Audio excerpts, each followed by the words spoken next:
Sonia is, I was thinking about how to try to capture her resume, and I decided perhaps the best way is to refer to her in some ways as the human embodiment of PPPs. Because she combines both a technical background in engineering with a practical banking and finance experience in Switzerland, where she was for several years before going back to Morocco, and also having herself combined her initial private experience with a public position in running the renewable energy program in Morocco. And as we just heard from Julia, one of the premier examples of a multilateral public-private innovative technology project is the solar power project in Morocco. So, Sonia, we look forward to your remarks. Thank you, Chairman. Ladies and gentlemen, I'm very pleased to be among you today, and I hope I'm going to bring you some insights about my country. So we're going to talk today about Morocco, a politically stable African country, 14 kilometers of Europe. That means when you manufacture in Morocco, in 1 hour you can ship it to Europe. Oh, I don't know what that happened. Yeah. Wrong button, sorry. Morocco energy profile, then the Morocco energy challenges, Morocco MDGs and the power of energy, the ADERE as one of the tools to mitigate our country's energy problematic, territories and PPP, the public lighting case, which is a major headache for decision makers, energy efficiency strategy, a tangible opportunity for PPPs. And finally, Morocco's century experience in PPP. I heard Tony saying 1 or 2 decades.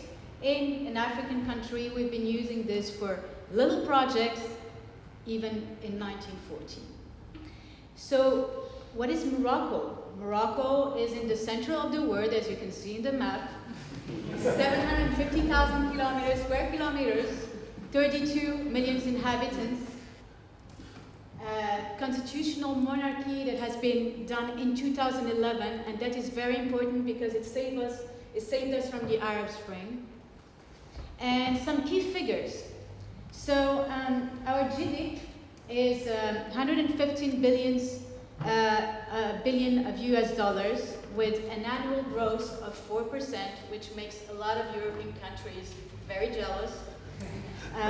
A GDP per capita of 3,500 US dollars, and an inflation rate that is kept very low by under 3%.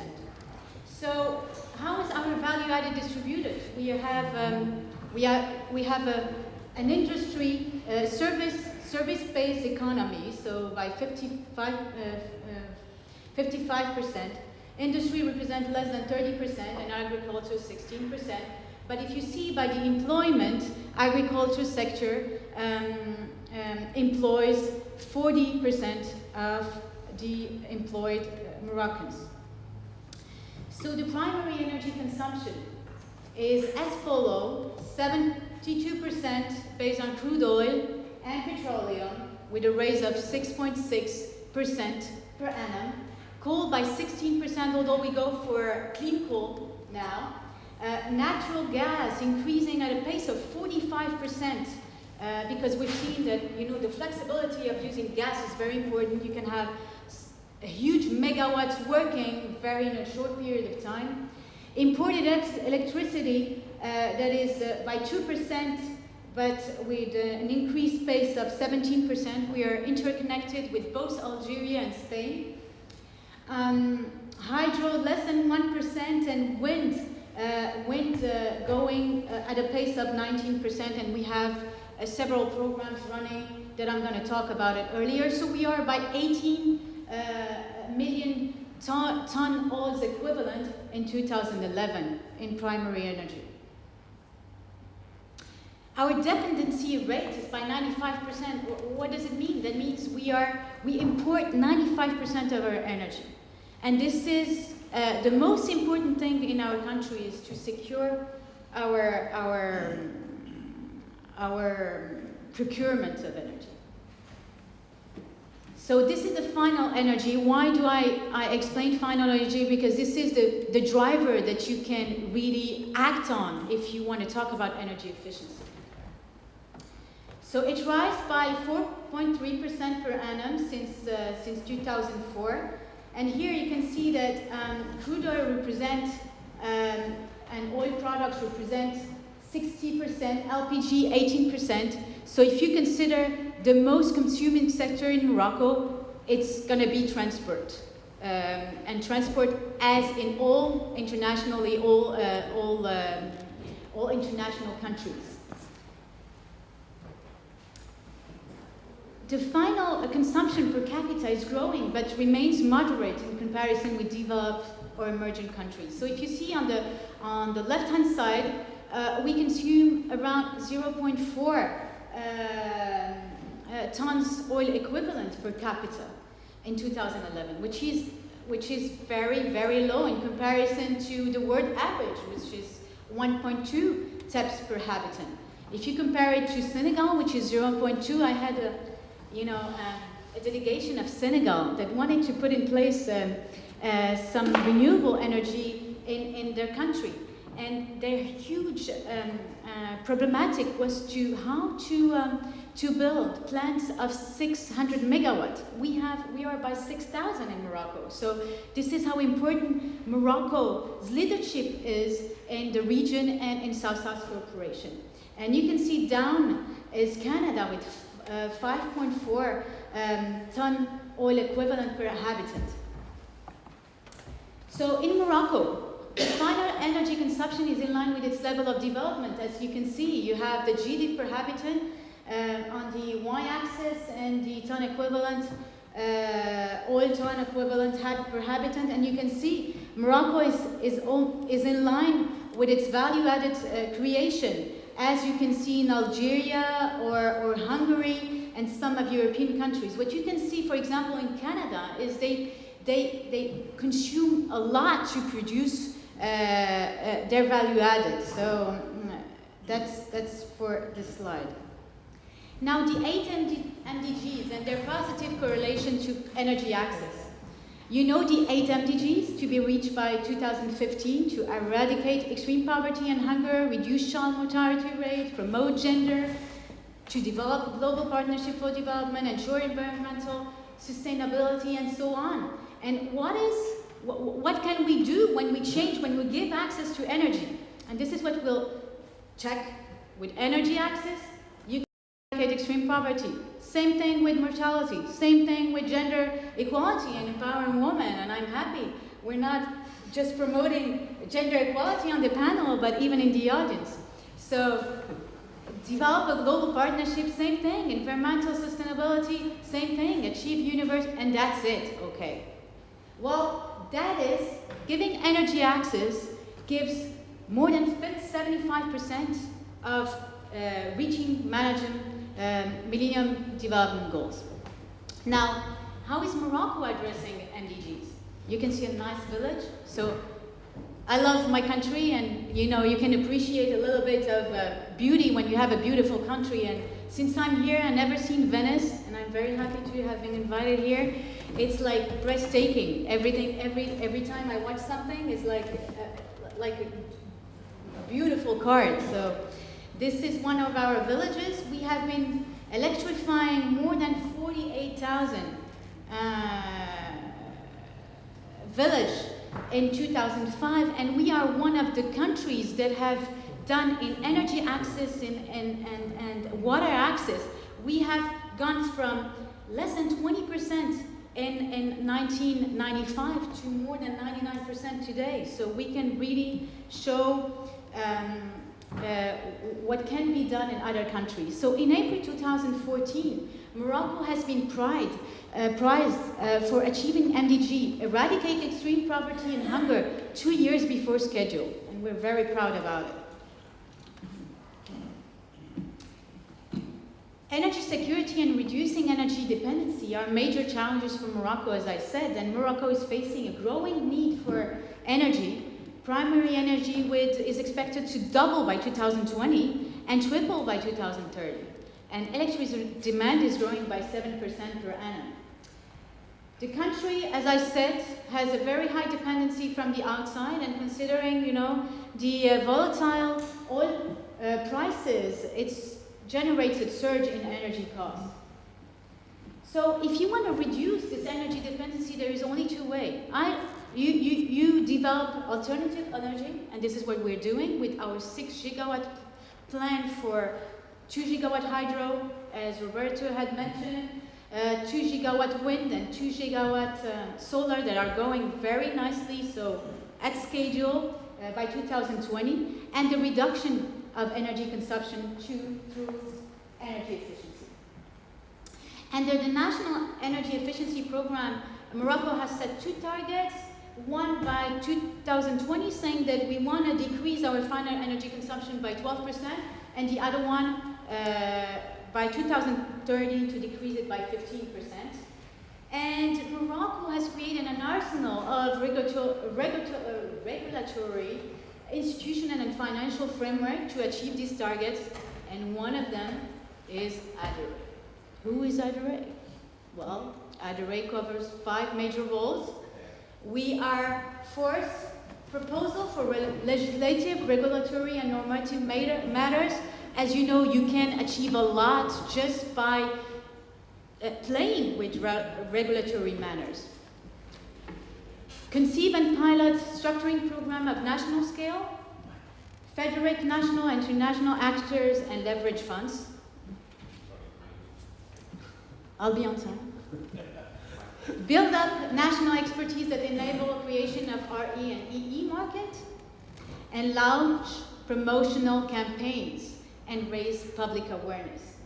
So since its setup in 2011 at ADERE, but we have inherited from a center that exists since 1982, ADERE has put in place several large-scale national programs and hence registered tangible results year to date 2013. So we launched ISO certification, and I think in 2014 we're going to get there. And some of our results in 2013 is an adoption of a restructured organization that is in line with our mission. 8 national structuring program in progress, 58 partners, 40 million euros fund leveraged since 2011, 2.6 million citizens sensitized, and 200 plus headcount trained. So is sustainable energy development the only to be tackled on a top-down approach? So we've been studying a lot, and actually it's not. We have found out that local decision makers need some to be accompanied for energy planning. Multipliers have to be trained on a local level. Citizens have to be sensitized, and we have to have an agency that promotes a matchmaking on demand and offer of capital. And you know, communes don't get access to capital markets, so you have to make sure that they get the funding to promote their projects. We have to make sure that we stimulate the market emergence, and we have to make sure that the citizens change their behavior towards energy consumption. So with our partners, we created this strategy that has been considered as one of the 100 best African innovation for sustainable development in 2013. So PPP structuring, the lighting case. Why the lighting case? I mean, when you consider the lighting, it's some kiloton equivalent, oil equivalent per annum. But on a local level, it's a major headache for decision makers because it represents 90% of their energy budget. So how do we tackle this? So there is ADERE that has a contract with IFC in this case. Municipalities, same thing. We give institutional support and coordination. IFC gives us expertise and financial counseling as the financial counselor. They recruit some experts that we supervise so that we make sure in 18 months we can have some stakeholder around the place that tackle this in a good manner, because people People say PPP is easy, but it's not. You know, one of hundreds project come to really feasible and is put in place. Managing public lighting, as I told you, the current challenges is high cost of energy, insufficient public resources, as you know, risk of choosing the wrong technology, and even to come up with the right technical brochure when you launch a tender. That's very difficult for government. You cannot imagine. So at the end, they say, okay, but I told you, this is what I wanted. No, it's not written in the contract, because on the other side, there are, you know, the billionaires that have the right legal assistance that governments do not have usually. So expected benefits is reliability and cost-effective delivery of the public, consortium of investors, ensuring optimal risk transfer and risk management, then accountability for the provision, state-of-the-art technology, and then clearly assigned responsibilities between contractors. The impact of the Moroccan energy efficiency strategy. If we implement our energy efficiency strategy by 2030, we have 500,000 jobs created, 300 million tons of CO2 avoided. I must tell you, I did my presentation yesterday because you wanted a presentation. Now you have to hear me until the end. Okay. 50 billion euros of savings. 50 billion euros of saving in the energy bill. That's very important. The implementation of the kingdom strategy has to come from, the budget has to come from somewhere. So 21 billions from the state, where the state is going to bring the 21 billions by 2030. Then the IFIs, they have 3.5. That's affordable that we can do. And some state income loss because they're going to put some subsidies that are not tax deductible or that are tax deductible or not amortized over the time.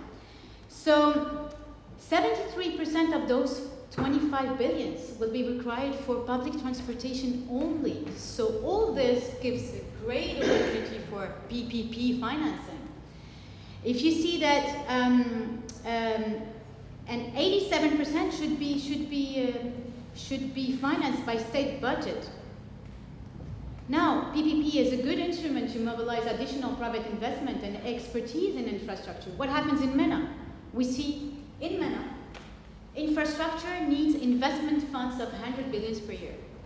And MENA faces a critical need to finance new infrastructure due to past underinvestment, growing demand and population, and I would say even growing demand from population, because people are aware and they don't want to have something that is not in their vision. So Morocco's experience in PPP, I told you, began in 1914s, but since then we have launched several successful PPPs, like the rural electrification, the plant coal in Jorf Lasfar for 860 million, the central gas, the 2 gigawatt wind projects, agriculture, irrigation project, urban transport tramway between Rabat and Saleh, and 2010, the launch of 2 gigawatt solar that Julia has been talking about. But when PPP didn't work, it looked like this, and that's no more. Of course, this is what you have seen in Morocco streets, you know, in major cities since 5 years. And what we prefer is something like this. And that's why we are part of the UN ICOE adventure. Thank you very much.